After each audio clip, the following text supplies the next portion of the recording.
On this video, I would like to do a brief introduction to the book of Leviticus. We begin with the title. The book of Leviticus gets its title from the Latin Vulgate, and that is Leviticus, and it is derived from the Septuagint Leviticon. The word literally means pertaining to the Levites.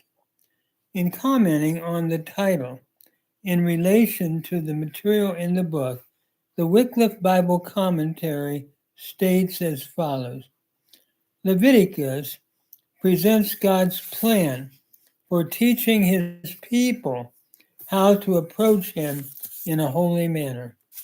Particular emphasis is given to the priestly function in making this approach to God reverent and holy. Thus, the book develops the priestly or Levitical office, reference to which we find in the New Testament in Hebrews 7:11, where the term the Levitical priesthood is found. As to the author, although the critic, again, rejects Mosaic authorship for the priestly document, P, as with the rest of the Pentateuch, there is no reason, I believe, for denying Mosaic authorship of the book. The book of Leviticus 56 times claims to repeat that Jehovah or the Lord imparted these laws directly to Moses. In accepting Mosaic authorship, Unger gives three reasons for rejecting the hierarchical hypothesis. They are as follows. First, there is the moral issue involved in the deliberate design of passing off the elaborate code as Mosaic, a procedure manifestly inconsistent with the moral standards of a prophet. Second, there is the historical absurdity of getting so late a concoction of laws, not only accepted by all, but what is more incredible, approved as given directly by God to Moses. Third, there is the legal insanity involved in the glaring unsuitability of the code in its Mosaic dress and wilderness framework to the urban post-exilic community. So, Moses, conservative scholars would say and believe, is the author of the book. As to the date then for the writing of Leviticus would be the same as for the rest of the Pentateuch. And we've alluded to that already in the book of Genesis and Exodus. As to the historical background, it was during the sojourn at Mount Sinai that these laws in Leviticus were no doubt given. As to the purpose of the book, Leviticus was to be a code for the priests. It gives the instructions for the proper approach to and communion with God that was to be followed by the newly formed priestly kingdom and holy nation.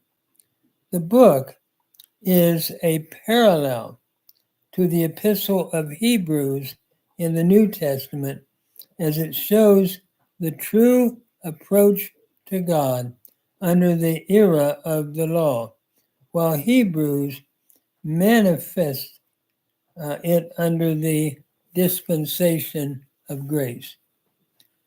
So the book of Leviticus served as the immediate companion to the book of In the book of Exodus, the basic law had been given, and the tabernacle erected. It was then necessary that laws needed to be given to guide Israel in their worship at the tabernacle. And so the book of Leviticus served this purpose. Since the book then is a manual of Levitical ritual and worship, everything in the book contributes, we believe, toward that purpose.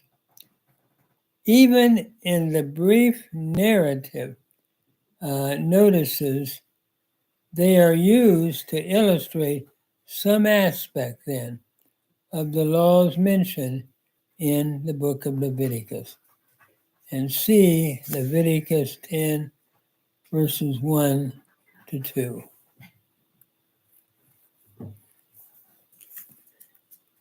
And one of the things I want to point out as we're thinking about the book of Leviticus is the great Christology of the book of Leviticus. In Leviticus 1 to 3, we have the sweet savor offerings. It is interesting that Christ fulfills that in Ephesians chapter 5, verses 1 and 2. Sacrifice and meal offerings are found in Christ in Hebrews chapter 10, verses 5 to 10. And the peace offering, we see Christ again as our peace in Romans chapter 5, verses 1 and 2. In Leviticus chapter 4, we see the sin offering, and it is interesting that Christ became a sin offering for us. He who knew no sin became a sin offering on our behalf. And then we have the trespass offering, where we're told that Christ was delivered over for our trespasses in the book of Ephesians, chapter 2, 1 to 10.